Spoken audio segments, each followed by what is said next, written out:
Hi అండి అందరికీ. నేనైతే బాగున్నాను. మీరందరూ బాగుండాలని కోరుకుంటున్నాను. ఇప్పుడైతే నేనైతే పాస్తా చేయబోతున్నానండి. పాస్తా అందరు ఎలా చేస్తారో నాకు తెలియదు. నాకు తెలిసిన స్టైల్‌లో నేను చేస్తున్నానండి. నాకు వచ్చినట్టు నేను చేస్తున్నాను. ఇంతకుముందు ఒకసారి చేశానండి. చాలా టేస్టీగా ఉంది అని మళ్ళీ మా వారు చెయ్యి అంటే మళ్ళీ చేద్దామని నేనైతే పాస్తా చేద్దామని ఇంకా ఫిక్స్ అయ్యి చేస్తున్నాను. మేము ఈవినింగ్ టైంలో భోజనం చేయమండి. చాలా వరకైతే టిఫిన్స్ చేస్తుంటాము. ఇంకా సరేలే ఇప్పుడు ఈరోజు ఏం చేద్దామా అని బాగా ఆలోచించి సరే పాస్తా అయితే చేద్దాము. ఇంకా పాస్తా ఉంది రెడీ కానీ ఇంకా చేద్దామని ఫిక్స్ అయ్యాను. ఇంకా చేద్దామని ఆనియన్ తీసుకున్నాను. ఫస్ట్ వాటర్ వేసుకొని పాస్తా వేసి పెట్టుకుంటే మన కుకింగ్ అయితే ఉంటుంది. అందుకని ఇంకా సరే అని పెట్టేసి ఇంకా నేనైతే ఉల్లిగడ్డ అవి తరుముకుంటున్నాను. ఉల్లిగడ్డ కోసుకొని ఇంకా తర్వాత టమాటాలు పచ్చిమిర్చి అవన్నీ కట్ చేసుకొని వేసుకుంటే అయిపోతుంది. అన్నీ రెడీగా పెట్టుకోవాలనేసి అక్కడ దిక్కు అవి ఉడుకుతున్నాయి. ఇంకా తర్వాత అవి చేసుకుంటున్నాను నేను. ఓకే, ఇంకా పచ్చిమిర్చి అయితే కోసుకుంటున్నాను. ఇంకా మా పాప దిక్కు అల్లరి చేస్తూనే ఉంది. మా పాప ఆల్రెడీ కింద కూర్చొని ఉంది, మీకు కనిపించట్లేదు. ఆమె అరుస్తున్నది. ఆమె ఎప్పుడు ఎత్తుకొని ఉండమంటుంది. ఆమె ఏడుస్తుంది అనేసి నేను ఫాస్ట్గానే చేద్దామని అనుకుంటాను, కానీ కాదండి. పాపతో అసలు పని కాదు. బాగా అల్లరి చేస్తుంది, ఒక దగ్గర ఉండదండి. ఇంకా తను నడవట్లేదు కానీ అయినా కానీ నాకైతే వామ్మో చుక్కలు చూపిస్తుందండి తను అల్లరి. ఇంకేముంది, కరివేపాకు కూడా తీసి పెట్టుకున్నాను. అన్నీ రెడీగా పెట్టుకుంటే ఉడుకుతున్నాయి ఆల్రెడీ. చాలా నార్మల్గా ఉడికితే మళ్ళీ టేస్ట్ ఉండేయండి, గట్టిగా అయిపోతాయి కదా పాస్తా. అందుకే కొంచెం మంచిగా ఉడకాలని చూస్తున్నా. కొంచెం కుక్ అవుతున్నాయి, ఇంకా కాలేదండి. చాలా టైం పడుతుందండి పాస్తా, ఎందుకంటే కొంచెం అవి బాగా ఉడకాలి. ఉడికినాక తినాలి. ఎందుకంటే కొంచెం నార్మల్గా ఉడికిందనుకో మళ్ళీ ఇబ్బంది అవుతుందండి. అందుకని బాగా ఉడికినాక పాస్తా మసాలా కూడా తెచ్చిపెట్టుకున్నాను. ఇంతకుముందుకు చేసినప్పుడు పాస్తా మసాలా లేకపోతే టేస్ట్ అనిపించలేదండి. ఈరోజైతే పాస్తా మసాలా కూడా తీసుకొచ్చాము. సో చూద్దాం ఎలా అవుతుందో ఏంటో చూద్దామని అనిపించింది. కానీ టేస్ట్ మాత్రం చాలా బాగా వస్తుందండి ఇది. నేనైతే వంటల్లో నాకు తెలిసినంత వరకు బాగానే చేస్తాను. నేనైతే బాగానే చేస్తానండి.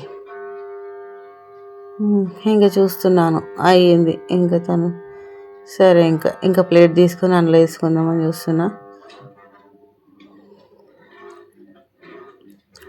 కుకింగ్ అయితే అయిపోయింది. ఇంకా ప్లేట్ తీసుకోవడం, అందులో వేసుకోవడం. నాకు డౌట్ ఎక్కువ అండి, ఒకటికి 2 సార్లు చూస్తాను నేను. ఓకే అయ్యింది, తీస్తున్నాను. ఇంకా చూస్తుంటేనే మంచిగా అనిపిస్తుంది పాస్తా అంటే. అవి తీస్తుంటేనే ఎప్పుడెప్పుడు తినాలనిపిస్తుంది, అంత బాగుంటాయి అవి. మా ఇంట్లో అంతకుముందు చేయకపోయేదానండి. నాకు పాస్తా అంటే భయం, ఎలా చేస్తారో ఏంటో అనిపించేది. మనకు తెలిసిన స్టైల్లో మనం చేసుకుంటే చాలా టేస్టీగా ఉంటాయండి. పాస్తా చాలా బాగా అవుతుందండి. మీ ఇంట్లో కూడా ఎన్నిసార్లు చేస్తారండి? కామెంట్లో చెప్పండి. ఇంకా ఆయిల్ మాత్రం ఎక్కువగా వేసుకోవద్దండి, ఎందుకంటే ఎక్కువగా వేసుకున్నాం అనుకో ఆయిల్ కనిపిస్తుంది. ఇంకా జీలకర్ర వేసుకున్నాను, ఆవాలు వేసుకొని ఆనియన్ పచ్చిమిర్చి ఇవన్నీ వేసుకున్నానండి. వేసుకొని బాగా మిక్స్ చేశాను.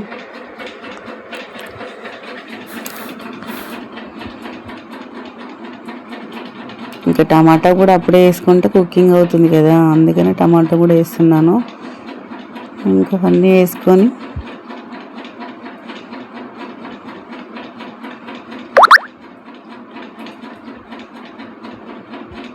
టమాటాలు చూసి వేసుకోవాలండి. ఈ మధ్య టమాటాల్లో కూడా పురుగులు వస్తున్నాయి, తెల్ల పురుగులు వస్తున్నాయి. ఒకరోజు చూడకుండా నేను టమాటా కొద్దాం అనుకున్నా, పురుగుని చూశాను. అమ్మో భయం వేసింది. ఇంకా అప్పటి నుంచి టమాటాలు చూసి వేసుకుంటున్నాను.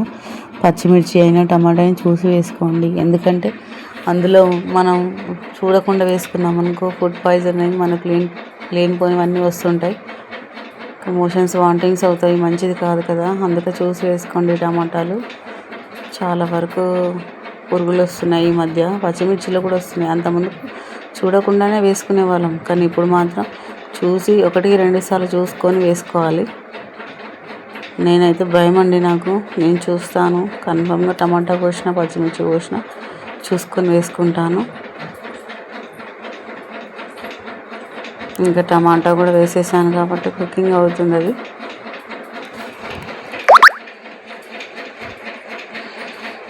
ఇంకా ఇంట్లో పాస్తా వేసుకోవడమే, కుకింగ్ అయ్యింది. ఇంకా పాస్తా వేసుకొని కలుపుకోవడం. మా వారు పక్క పొంటి ఇంకెప్పుడు చేస్తావు అని అంటున్నాడు. కానీ కొంచెం టైం పడుతుందండి పాస్తా చేయడానికి. ఆయనకు ఆకలేస్తుందంట. టైం ఇంకెంతసేపు పడుతుంది అని అంటున్నాడు. చేసిన కొంచెం టైం 5 మినిట్స్ అని చెప్తున్నాను. ఇంకా అయిపోయిందంటే సాల్ట్ కొంచెం తక్కువైంది, వేసుకున్నాను. కానీ చూస్తుంటే నోట్లో నీళ్ళు ఉడుతున్నాయండి. చాలా చక్కగా అయ్యింది పాస్తా.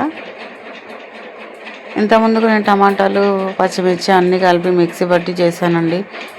నాకు అప్పుడు కంటే ఇప్పుడు టేస్టీగా అనిపిస్తుంది. అది చూస్తేనే కలర్ఫుల్గా అనిపిస్తుంది. ఆ రోజు మాత్రం నాకైతే కొంచెం నచ్చలేదండి. మా వారు మాత్రం సూపర్గా ఉంది అని అంటున్నారు. ఇంకా ఇప్పుడు కొంచెం మనకు పులుపుగా రావడానికి కొంచెం ఏం చేయాలంటే ఒక నిమ్మ చెక్క పిండుకోవాలండి.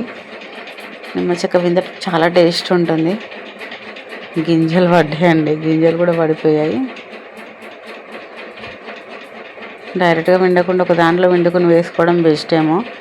నేను డైరెక్ట్గా పిండడం వల్ల గింజలు పడ్డాయి.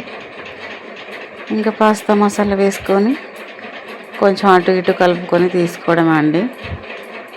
పాస్తా మసాలా వేయడంలో టేస్ట్ బాగా వస్తుందండి. పాస్తా మసాలా లేకపోతే మాత్రం టేస్ట్గా లేదండి.